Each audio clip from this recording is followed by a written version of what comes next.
Quarta-feira, 21ª semana do Tempo Comum. Eu sou o Padre Pedro Paulo e estamos começando mais um programa, a Bíblia no Mundo de Hoje. Hoje temos uma festa grande, a festa de um apóstolo, São Bartolomeu. São Bartolomeu nasceu em Caná. Apóstolo Filipe conduziu a Jesus. Diz uma tradição que depois da ascensão do Senhor, pregou o Evangelho na Índia e aí recebeu a coroa do martírio. São Bartolomeu, como todos os apóstolos, uniu o seu sangue ao mais precioso de todos os sangues, o de Cristo. A eles o convite foi dado desde o início: vem e segue-me.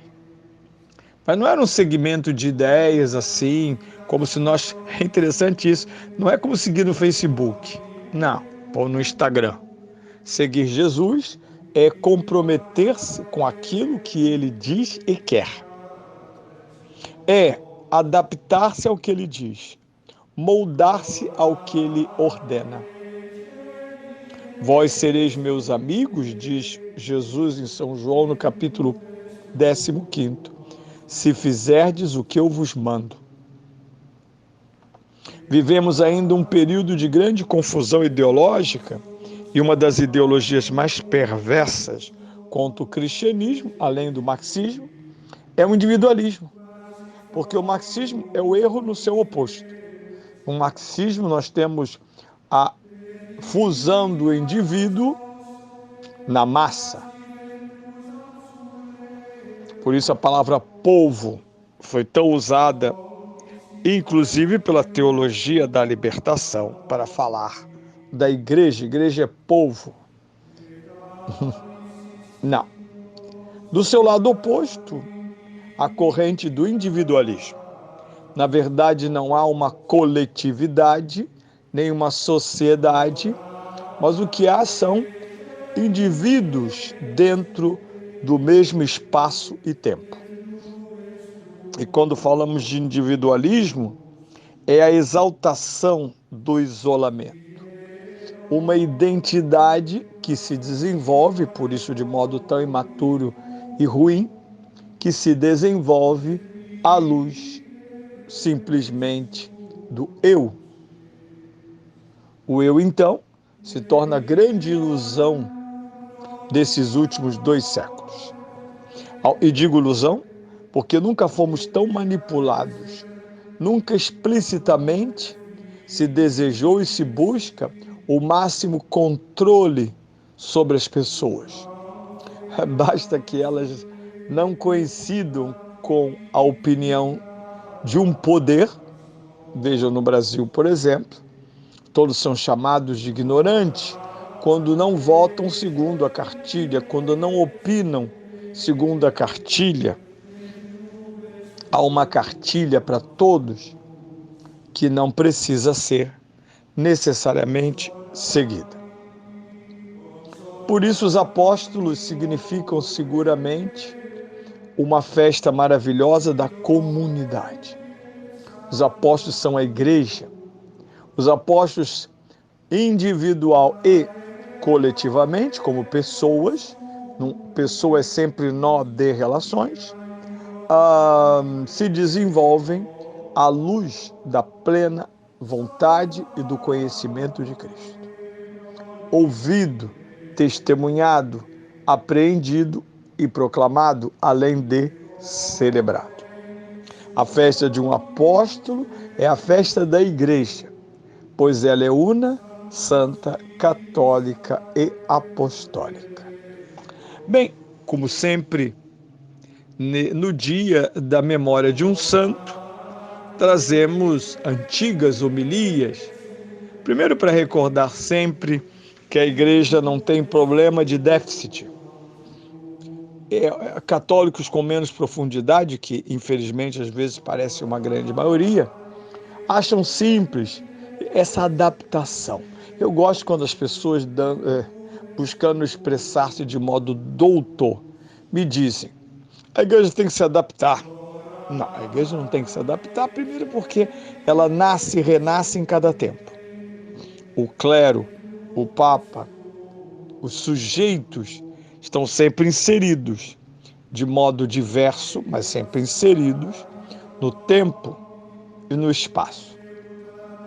O que não está inserido no tempo e no espaço é a verdade e a doutrina, que na verdade o está através da longa interpretação.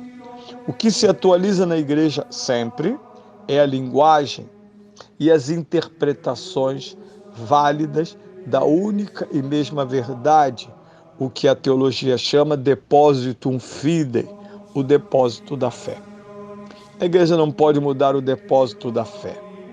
Nas redes sociais, por exemplo, de quando em quando, se espalha a malícia de que o Papa ou alguém do mesmo rango, como bispos, querem mudar a doutrina da igreja, por exemplo, sobre a moral. Há uma grande pressão para a igreja não dizer mais coisas que incomodam tanto a moral contemporânea, como o aborto, a homossexualidade, a ideologia de gênero, o capitalismo e o comunismo. Mas a doutrina de Cristo está sendo e é permanentemente atualizada e é avaliadora profunda e crítica de todos e quaisquer sistemas. Ouçamos São João Crisóstomo, bispo, num texto que nos vem do 4º século cristão. A fraqueza de Deus é mais forte que os homens. Por meio de homens ignorantes, a cruz persuadiu e mais persuadiu a terra inteira. Não falava de coisas sem importância, mas de Deus, da verdadeira religião, do modo de viver o evangelho e do futuro juízo. De incultos e ignorantes, fez amigos da sabedoria. Vê como a loucura de Deus é mais sábia que os homens e a fraqueza mais forte. De que modo mais forte? Cobriu toda a terra, cativou a todos por seu poder. Sucedeu exatamente o contrário do que pretendiam aqueles que tentavam apagar o nome do crucificado. Este nome floresceu e cresceu enormemente, mas seus inimigos pereceram em ruína total. Sendo vivos, lutando contra o morto, nada conseguiram. Por isso, quando o grego me chama de morto, mostra-se totalmente insensato, pois eu, que a seus olhos passo por ignorante, me revelo mais sábio que os sábios.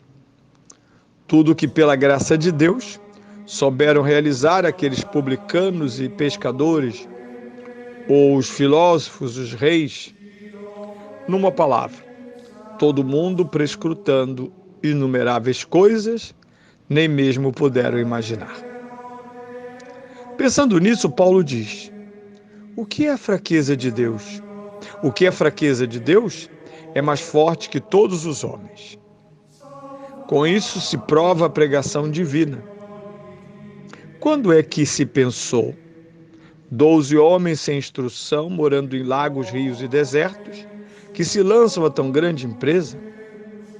Quando se pensou que pessoas que talvez nunca houvessem pisado em uma cidade e em sua praça pública atacassem o mundo inteiro? Quem sobre eles escreveu mostrou claramente que eles eram medrosos e pusilânimes, sem querer negar ou esconder os defeitos deles. Ora, este é o maior argumento em favor de sua veracidade. Que diz então a respeito deles? Que preso Cristo, depois de tantos milagres feitos, uns fugiram, o principal deles o negou.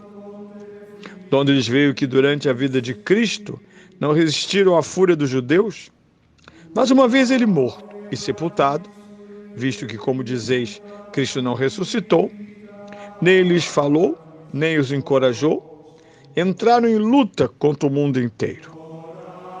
Não teriam dito ao contrário? Que é isto? Não pôde salvar-se?